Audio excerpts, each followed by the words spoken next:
আমার কাকিমা যখনই দেখা হয় কাকিমার সঙ্গে, যেখানেই দেখা হয় একটা কথাই কাকিমা বলে, কিরে তোরা যাস না কেন, কতদিন যাস না, আয় একদিন, কতদিন তোদের হাতে করে কিছু খাওয়াই না।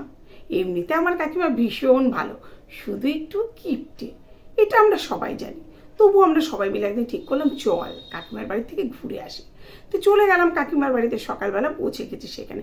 কাকিমা তো আমাদের দেখে আনন্দে একদম উৎফুল্ল, দৌড়ে এসছে আমাদের কাছে, তোরা এসছিস খুব ভালো লাগলো, খুব ভালো লাগলো। তো কী খাবি তোরা সকালে বল, লুচি খাবি, কচুরি খাবি, পরোটা খাবি, না কি খাবি বল, নাকি ভাতই খাবি? তা আমরা বললাম ঠিক আছে কাকিমা, যেটা তুমি করবে সেটাই খাবো। উমা কাকিমা কিছুক্ষণ পরে ঘুরে টুরে রান্নাঘর থেকে এসে বলল, তেলে ভাজা খাবি? তেলে ভাজা এই সময় খাওয়াটা এমনিতেই খুব গ্যাস অম্বলের, না খাওয়াই ভালো ওটা। তো দরকার নেই, মুড়ি চিনি জল খা। কাকিমা আমাদের মুড়ি চিনি জল দিতে ভীষণ ভালোবেসে দিল। তো ওই যে আমরা মুড়ি চিনি জলটা খেয়ে নিলাম, সকালের টিফিনটা আমাদের হয়ে গেল। ওই যে বললাম এমনিতে আমার কাকিমা ভীষণ ভালো মানুষ, শুধু একটু কিপটে। যাই হোক, তারপরে দুপুরবেলা খাওয়ার পালা, তাড়াতাড়ি করে আমাদের স্নান টান কাকিমা করে আসতে বললো, আমরা স্নান টান করে চলে এসেছি। বললো নে তোরা খেতে বস। তার আগেই আমাদের জিজ্ঞেস করে নিল, দুপুরে কী খাবি, ইলিশ মাছ খাবি, খাসির মাংস খাবি, কোনটা খাবি, কী আনতে বলবো তোর মামাকে? আমরা বললাম কাকিমা যেটা ভালো হয় তো সেটাই। তো যাই হোক, আমরা খবর নিলাম না কি রান্না হয়েছে। দুপুরে যথারীতি খেতে বসে গেছি।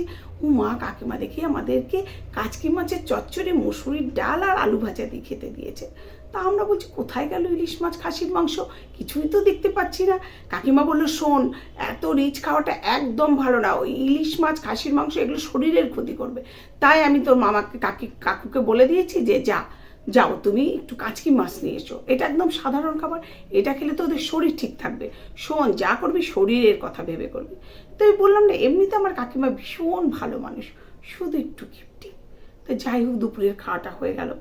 দুপুরে খেয়ে দিয়ে যখন শুলাম, খুব গরম পড়েছে, আমরা ফ্যানটা জোরে চালিয়ে শুয়েছি।